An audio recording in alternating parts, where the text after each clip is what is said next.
თითქოს ვიღაც კრიმინალს აკავებდნენ, ხო? აი ესეთი ჩასაფრებითი სპეცოპერაცია მოუწყეს. მამაჩემს 100 მეტი პოლიციელი იყო იმ არემარეში, სადაც ჩვენ ვიმყოფებოდით.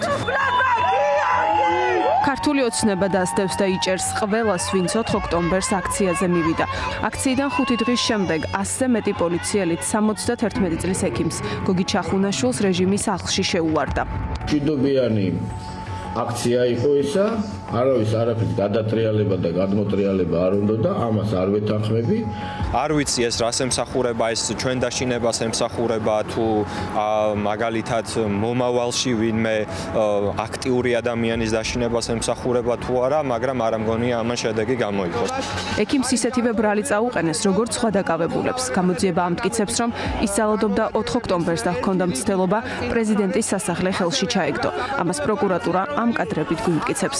იქ ყოფნას თვითონაც ადასტურებს, ამას თვითონაც ამბობს, რომ კი ეს იყო და ეზოში რატო აღმოჩნდა, იმიტომ რომ იქ მოქალაქეები იყვნენ უკვე ძირს მოწამლული მოქალაქეები იყვნენ, ის ფიზიოლოგიური ხსნარით და პირველად სამედიცინო დახმარებას უწევდა მოქალაქეებს და სწორად ამიტომ აღმოჩნდა იმ ადგილზე, სადაც იყო.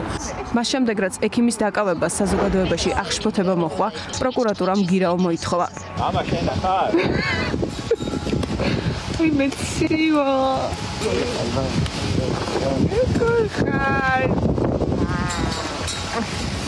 ქართულმა ოცნებამ ძალიან კარგად იცის რა ძალა არის სამედიცინო საზოგადოებაში.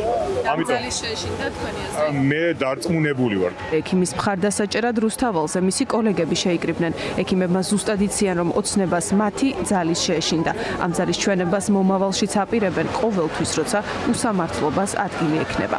როგორც ჩანს, მაინც გარკვეული გავლენა იქონია ექიმების პროტესტმა, შესაბამისად არ უნდა დარჩეს არც ერთი ასეთი ფაქტი რეაგირების გარეშე. წარმოუდგენელია, რომ ადამიანს, რომელსაც არის ექიმი, და არის ასე ვთქვათ, საზოგადოებისთვის პატრიოტიზმი ადამიანი და კეთილსინდისიერად აწლეულებია ემსახურება თავის პროფესიას, წაუყენო ესეთი სამარცხვინო ბრალდება. ოცნებამ 4 ოქტომბრის შემდეგ ჯამში ერთ კვირაში 50-მდე ადამიანი დააკავა. შაბათის ფორმულა მოიპოვა ვიდეო მტკიცებულებები, რაც პროკურატურამ საქმეს თან დაურთო. ოცნების პროკურატურა აქციაზე მყოფ ყველა პირს ძალადობრივი ჯგუფის წევრად მოიხსენიებს. მაგალითად ამ კაცს 63 წლის ალექსანდრე გოგოლაძეს, რომელსაც მესამე სტადიის კიბო აქვს. ნული თანაგრძნობა ამ ადამიანების მიმართ. კობახიძე იმუქრება და სისტემის ყველა უწყებას ეუბნება არავინ დაინდონ. ოცნების მოსამართლეებიც, რომლებსაც წინ ისედაც მტკიცებულებებისგან დაცლილი საქმეები უდევთ, თანაგრძნობას და მორჩილებას მხოლოდ ოცნების მიმართ ავლენენ. ჩვენ მოვითხოვეთ 10,000 ლარიანი გირაო, სამწუხაროდ მოსამართლემ არ გაითვალისწინა ჩვენი შუამდგომლობა და საპენსიოსაც მიღწეული ჯანმრთელობის ძიმე დაავადებით პირი გაუშვა პატიმრობაში. ეს ძალიან ცუდია, როდესაც ადამიანების მდგომარეობას არ ითვალისწინებს. კურნალობა გარეთ არის ძალიან რთული, არათუ ციხეში. დაკავებულთა შორის არიან აქციის მონაწილე ქალებიც. 46 წლის ევა შავშიაშვილი გარკვეულ საგანს ისვრის, რა მიმართულებით ხდება თუ არა ვინმეს და ზიანდება თუ არა ვინმე ან რამე, ამის დადგენა კადრებით შეუძლებელია. თუმცა ამის მიუხედავად ბრალი ყველა დაკავებულს ერთი აქვს. პროკურატურა ცდილობს, რომ ის დაზიანებები, რაც იმ დღეს მესერს მიადგა, პრეზიდენტის სასახლის მესერს, ასე ვთქვათ, შეაწმინდოს ყველა სხვა დანარჩენ დაკავებულ პირებს.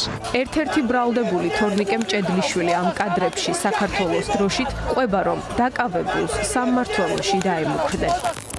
თუ არ ვწდებით გებუაძეა, ვის კაბინეტშიც ვიყავი. თუ რამე ენაზე მოადგეთ ყველაფერი მითხრეს. გინება მუქარა, ბოდიში და გიხმართო.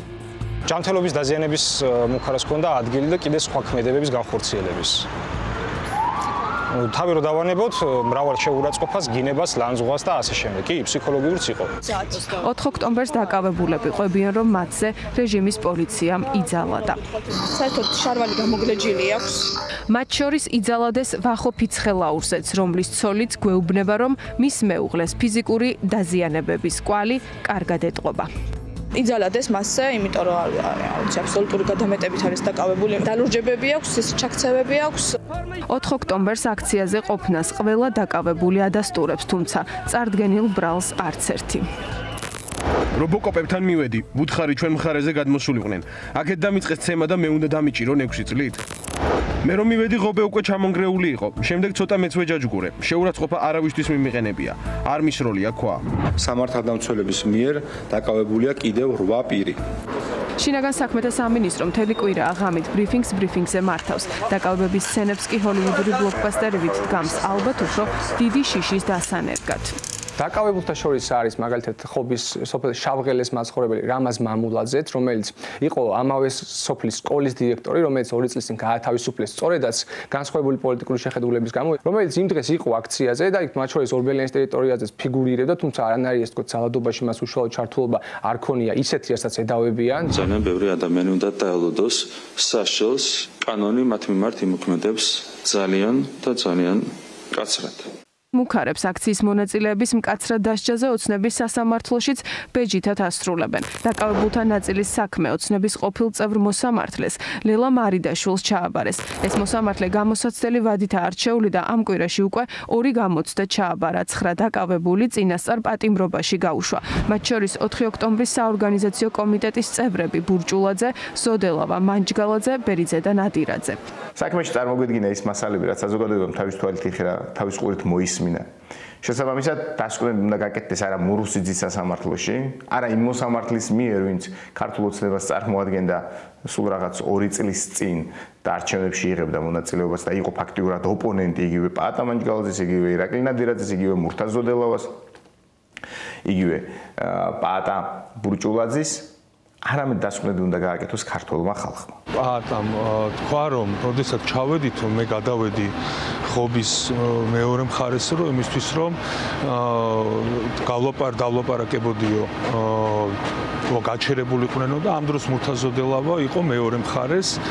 ალექსანდრე ბურჭულაძე 4 ოქტომბრის შემდეგ ჩვენთან ერთად პირველად გაიარა ათონელზე პრეზიდენტის სასახლესთან, რომელსაც 1 კვირის შემდეგაც არ აქვს ჯებირები და დღემდე აქ დგას წყლისჭამრის მანქანები და შინაგან საქმეთა სამინისტროს სხვა ტექნიკა. ყოველთვის ამბობდა რომ ტელევიზიითაც ხო რომ უნდა მივიდეთ მე მივიდივარ შვილებთან ერთად და ყველას მოუწოდებდა რომ ეს იყო მშვიდობიანი. დაკავებულთა წინააღმდეგ საქმეში პროკურატურამ სატელევიზიო პირდაპირ ეთერებში გაკეთებული განცხადებები ჩადო, რაც ბრალდებულებს საჯაროდ არაერთხელ ჰქონდათ ნათქვამი. 4-ტომიანი საქმე სხვა მტკიცებულებებისგან დაცლილია. მყარი კავშირი უნდა არსებობდეს იმ ადამიანის შორის, ვისაც აბრალებენ და ედავებიან ორგანიზატორობას და ჯგუფ შორის არც ეს მსგავსი მტკიცებულება ამ საქმეში არ არის და მე ეჭვმეპარება ოდესმე გაჩნდეს და მესამე უნდა ქონდეს რაიმე ტიპის მყარი დამაჯერებელი მტკიცებულება მასთან დაკავშირებით, რომ ბრალდებული მონაწილეობდა საერთოდ რაიმე ტიპის ძალადობრივი მოქმედების ან დაგეგმვაში ან განხორციელებაში, რაც ამ შემთხვევაში ასევე არ არის ამ საქმეში. ამ საქმეში ყოველდღიურად წარმოქმნილი არის თავად პირთა საჯარო გამოსვლები და საჯაროდ გავრცელებული ვიდეო მასალა. ოცნების გამოძიებით 4 ოქტომბრის მოვლენებს 5 ორგანიზატორი ყავდა, სცენაზე მდგარი პოლიტიკოსები, დანარჩენები ყველა კი, ვინც აქციაზე იდგა. რეჟიმი გვარწმუნებს, რომ ძალადობრივი ჯგუფის წევრები არიან. მუქარების სისრულეში მოჰყავდა ხალხს აშინებენ, თუმცა საზოგადოება მაინც ქუჩაში დგას. არც პროტესტი გამქრალა.